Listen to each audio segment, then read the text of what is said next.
नमस्कार, मैं हूं शशि। आइए झारखंड की टॉप 25 प्रमुख खबर जानते हैं। कृषि बिल को लेकर 14 दिसंबर को देश के सभी जिलों में धरना।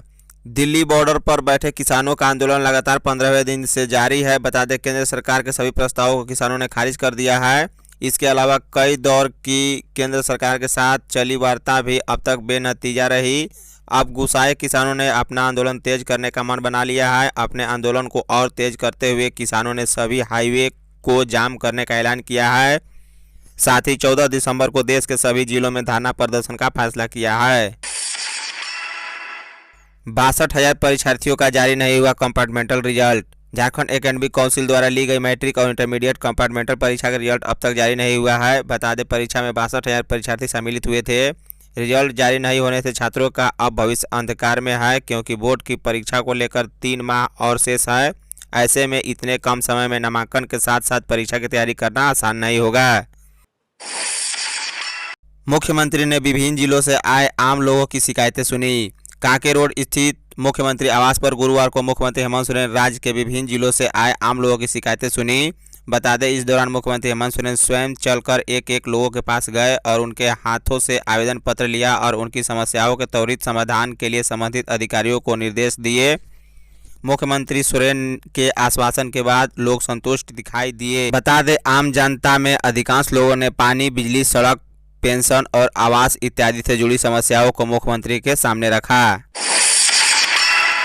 देवघर में भोलेनाथ के दूत के माध्यम से मास्क वितरण।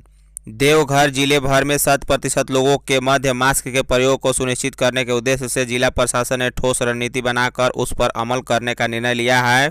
इसके तहत भोलेनाथ के दूत कार्यक्रम के माध्यम से गली मोहल्ले जाकर लोगों को मास्क संबंधी जानकारी दी जाएगी। साथ ही जो लोग घर से बाहर बगैर मास्क के नजर आए उन्हें निःशुल्क मास्क उपलब्ध कराया जाएगा।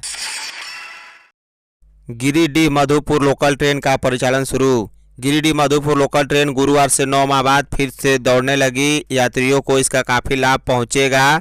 बताया गया कि धीरे धीरे स्थिति के अनुकूल देखते हुए और झारखंड में यहां के सवारियों की दिक्कत को देखते हुए रेलवे विभाग ने 9 महीने के बाद गिरिडीह मधुपुर सवारी गाड़ी का परिचालन शुरू कर दिया। दुमका गैंगरेप पर महिला आयोग 2 माह में पूरी करे जांच। राष्ट्रीय महिला आयोग ने झारखंड के दुमका जिले में एक महिला के साथ 17 पुरुषों द्वारा कथित तौर पर सामूहिक बलात्कार किए जाने की घटना पर चिंता व्यक्त करते हुए राज्य पुलिस से कहा है कि वह इस मामले की जांच 2 महीने के भीतर पूरी करे। खबरों के मुताबिक बाजार से लौट रही महिला के साथ 17 लोगों ने बलात्कार किया और उसके पति को बंधक बनाए रखा। बता दें, यह घटना मंगलवार रात की है। महिला ने पुलिस को बताया कि आरोपियों ने शराब भी पी रखी थी। शादी में हुई फायरिंग से रांची के बड़े ठेकेदार की मौत। रांची के भवन निर्माण विभाग के बड़े ठेकेदार अरविंद कुमार सिंह की मौत गढ़वा जिला के भवनाथपुर में गोली लगने से हो गई। जानकारी के अनुसार अरविंद वहां एक शादी में शामिल होने गए थे। भवनाथपुर थाना अंतर्गत अनुराग होटल में बारात ठहरी थी। वहीं पर संगीत का कार्यक्रम चल रहा था, जिसमें किसी ने फायरिंग कर दी।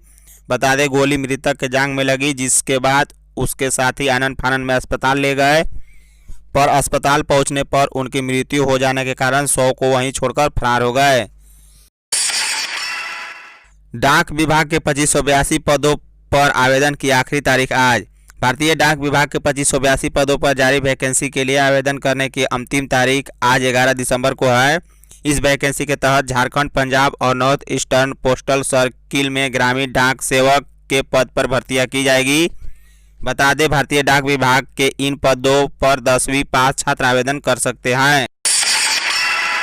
झारखंड में 173 नए संक्रमितों की पुष्टि हुई है, जो रांची 95, बोकारो 9, चतरा 2, देवघर 3, धनबाद 6, दुमका 1, पूर्वी सिंहभूम 9, गढ़वा 2, गिरिडीह 2, गुमला 3, हजारीबाग 5, खूंटी 2, कोडरमा 1, लातेहार 5, लोहरदगा 5, पलामू 11, रामगढ़ 3, साहिबगंज 1, सरायकेला 2, पश्चिमी सिंहभूम से 6 मरीज मिले हैं।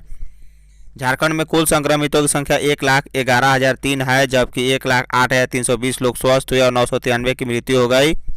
भारत में कुल संक्रमितों की संख्या 97,95,598 है, जबकि 92,88,853 लोग स्वस्थ हुए और 1,42,214 की मृत्यु हो गई। भारत में नए केस 27,944 मिले हैं। भारत में कुल एक्टिव केस 3,62,045 है। वहीं झारखंड में एक्टिव केस 1,690 है। बेरोजगारी भत्ता और कृषि ऋण। झारखंड में बेरोजगारों को बेरोजगारी भत्ता के लिए अभी और इंतजार करना होगा। बता दें, इस वित्तीय वर्ष में असंभव नहीं हो सकेगा। राज्य सरकार ने इसके लिए बजट में 12,320 लाख रुपए का प्रावधान किया था। परियोजना सह वित्त विभाग ने अभी इस पर सहमति नहीं दी है। विभाग की टिप्पणी है कि आर्थिक मंदी के कारण यह तत्काल विचारणीय है। कृषि मंत्री बादल पत्रलेख ने कहा है कि प्रदेश के किसानों को ऋण माफी ही नहीं, ऋण भी दिलवाएंगे। धान क्रय केंद्र शीघ्र खोले जाएंगे। वहीं इस वर्ष 10 लाख मीट्रिक टन धान लेने का लक्ष्य है। पूरे राज्य में 16 कोल्ड स्टोरेज खोले जाएंगे। 3 जनवरी को झारखंड आएंगे जेपी नड्डा। भाजपा के राष्ट्रीय अध्यक्ष जेपी नड्डा अगले साल जनवरी 2021 के प्रथम सप्ताह में 3 दिवसीय प्रवास पर झारखंड आएंगे। उनका विधिवत कार्यक्रम प्रदेश पार्टी कार्यालय को मिल गया है। इसके अनुसार नड्डा 3 से 5 जनवरी तक झारखंड में रहेंगे। बता दें, प्रदेश अध्यक्ष दीपक प्रकाश के निर्देशानुसार प्रदेश भाजपा द्वारा राष्ट्रीय अध्यक्ष के प्रवास कार्यक्रमों तथा बैठकों की तैयारी को अंतिम रूप दिया जा रहा है। बीआईटी मेसरा के जमीन माप पर रोक। झारखंड हाई कोर्ट ने कांके अंचल के रुंदिया गांव की जमीन में बीआईटी मेसरा की ओर से की जा रही मापी पर रोक लगाते हुए यथास्थिति बनाए रखने का निर्देश दिया है। अदालत ने इस मामले में प्रार्थियों को कांके के अंचलाधिकारियों के पास आवेदन देने और अंचलाधिकारी को 3 माह में प्रार्थियों के दावे की जांच कर उचित आदेश पास करने का निर्देश दिया है। स्कूली बच्चों का मार्गदर्शन करेंगी माताएं। राज्य के सरकारी स्कूलों में पढ़ने वाले छात्र छात्राओं की माताएं उनका मार्गदर्शन करेंगी। इसके लिए सभी स्कूलों की सरस्वती वाहिनी माता समिति की संयोजिका और अन्य माताओं के साथ शुक्रवार को वेबिनार होगा। बता दें, इसमें प्राथमिक शिक्षा निदेशक, मध्याह्न भोजन प्राधिकार के निदेशक डॉक्टर भुवनेश प्रताप सिंह, स्कूली शिक्षा की संयुक्त सचिव गरिमा सिंह और विशेषज्ञ डॉक्टर फैयाज अहमद उन्हें टिप्स देंगे। शिक्षा विभाग ने स्पष्ट किया है कि कोविड-19 की वजह से स्कूल बंद है और छात्र छात्राओं की पढ़ाई बाधित है। इस विषम परिस्थिति में आने वाले समय के लिए स्कूली बच्चों की माताओं की भूमिका महत्वपूर्ण हो गई है। 10वीं 12वीं बोर्ड परीक्षा की तिथि को सीबीएसई ने बताया फर्जी। केंद्रीय माध्यमिक शिक्षा बोर्ड सीबीएसई ने इंटरनेट मीडिया पर वायरल हो रही 10वीं एवं 12वीं बोर्ड की परीक्षाओं की तिथि को फर्जी बताया है। बोर्ड के परीक्षा नियंत्रक डॉक्टर एस भारद्वाज के अनुसार सीबीएसई ने ऐसी कोई तिथि की घोषणा नहीं की है। उन्होंने सीबीएसई से सम्मतता प्राप्त सभी स्कूलों, छात्रों तथा अभिभावकों को इस पर विश्वास नहीं करने को कहा है। कहा गया है कि सीबीएसई कोरोना को लेकर छात्रों और अभिभावकों की चिंता को लेकर सतर्क है। परीक्षा की तिथि पर निर्णय सभी स्टेक होल्डरों के साथ परामर्श के बाद ही लिया जाएगा। समय पर इसकी जानकारी भी स्कूलों, बच्चों और अभिभावकों को दे दी जाएगी। बता दें कि इंटरनेट मीडिया पर परीक्षाएं 15 मार्च से होने की फर्जी खबर वायरल हो रही है। लालू यादव की जमानत पर 11 को सुनवाई। दुमका कोषागार से अवैध निकासी मामले में शुक्रवार को राजद सुप्रीमो लालू प्रसाद यादव की जमानत याचिका पर हाई कोर्ट में सुनवाई होगी। इस मामले में लालू को रांची की सीबीआई कोर्ट से 7 साल की सजा सुनाई गई है। लालू ने आधी सजा काट लेने के आधार पर जमानत मांगी है। नगर उटारी अनुमंडल में 6 न्यायालय गठित किए जाएंगे। मुख्यमंत्री गढ़वा जिले के नगर उटारी अनुमंडल में अनुमंडलीय न्यायालय का गठन किया जाएगा। मुख्यमंत्री हेमंत सोरेन ने गुरुवार को अनुमंडलीय न्यायालय गठित किए जाने से संबंधित संलेख प्रारूप को अनुमोदित कर दिया है। इसे अब स्वीकृति के लिए मंत्रिमंडल की बैठक में रखा जाएगा। अनुमंडलीय न्यायालय के गठन को लेकर न्यायालय भवन, आवासीय भवन और कारागार के निर्माण की कार्रवाई प्रक्रियाधीन है। नगर उटारी अनुमंडल में 6 न्यायालय गठित किए जाएंगे। भाजपा महिला मोर्चा शिष्टमंडल ने राज्यपाल से मुलाकात की। प्रदेश भाजपा महिला मोर्चा के शिष्टमंडल ने गुरुवार को राज्य भवन जाकर राज्यपाल द्रौपदी मुर्मू को एक ज्ञापन सौंपा और दुमका में एक आदिवासी महिला के साथ सामूहिक दुष्कर्म मामले के सभी आरोपियों की शीघ्र गिरफ्तारी और पीड़िता की सुरक्षा को लेकर राज्य सरकार को आवश्यक दिशा निर्देश देने का आग्रह किया। भाजपा महिला मोर्चा के नेताओं ने राज्यपाल को यह जानकारी दी कि पूरे प्रदेश में महिला उत्पीड़न व अत्याचार की घटना विगत 11 महीना में बढ़ी है। दल बदल मामले में 14 तक जवाब दे हाईकोर्ट। हाईकोर्ट के जस्टिस राजेश शंकर की अदालत में गुरुवार को भाजपा नेता बाबूलाल मरांडी की याचिका पर सुनवाई हुई। बाबूलाल की ओर से दल बदल की सुनवाई के लिए विधानसभा अध्यक्ष की ओर से जारी नोटिस को चुनौती दी गई है।